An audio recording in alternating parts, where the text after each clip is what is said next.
Salam tout le monde, bienvenue sur notre chaîne d'actualité Maroc 24. Si vous trouvez cette vidéo intéressante, n'hésitez pas à la liker et à nous laisser vos commentaires. Aujourd'hui, jeudi 30 juin 2022, on a choisi de partager avec vous l'information selon laquelle l'Algérie a protesté à nouveau contre la présence d'une carte du Maroc intégrant le Sahara marocain lors d'une réunion régionale. La délégation algérienne qui a pris part à la séance inaugurale du congrès de l'Association arabe de protection sociale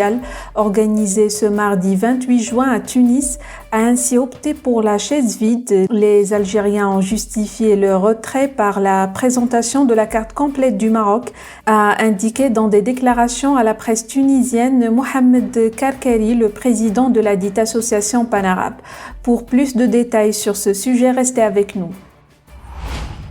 Dans un geste qui confirme que l'Algérie est la principale partie au conflit artificiel sur le Sahara marocain, la délégation algérienne participant aux travaux de la conférence arabe sur la transformation numérique pour le développement des institutions de sécurité sociale, organisée à Tunis les 28 et 29 juin courants, a décidé de se retirer et de boycotter ladite conférence, en raison de son adoption de la carte du Maroc complète avec son Sahara.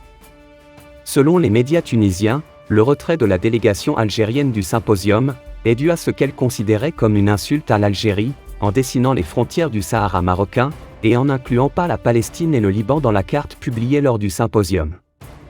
Mohamed Al-Karaki, président de l'Association arabe de sécurité sociale organisant ce symposium, a affirmé dans une déclaration à la station radiophonique tunisienne, Jawara FM, que l'organisation respecte tous les pays arabes, se distancie des conflits politiques, et travaille à unir les Arabes et non à discriminer les peuples, et principalement ceux des pays du Maghreb.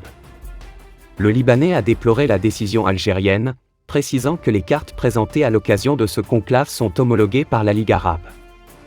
Karaki a souligné que son organisation essaie de convaincre la partie algérienne de reprendre sa place au Congrès.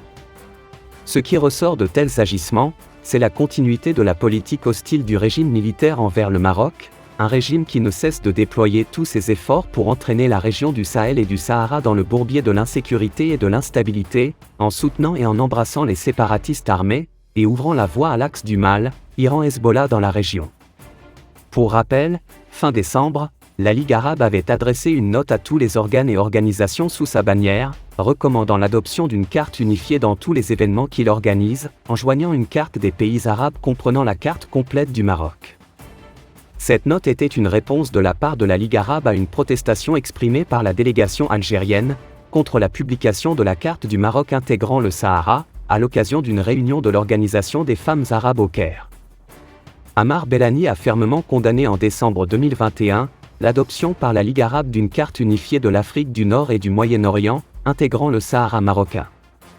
C'est une manipulation grossière, une énième supercherie et une propagande mensongère orchestrée par des sources officielles marocaines sur la prétendue nouvelle carte de la Ligue arabe, s'est-il emporté dans des déclarations à la presse de son pays.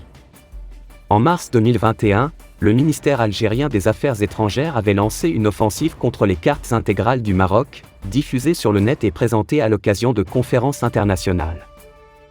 Pour rester informé, je vous invite à regarder les vidéos Maroc 24 qui s'affichent sur votre écran.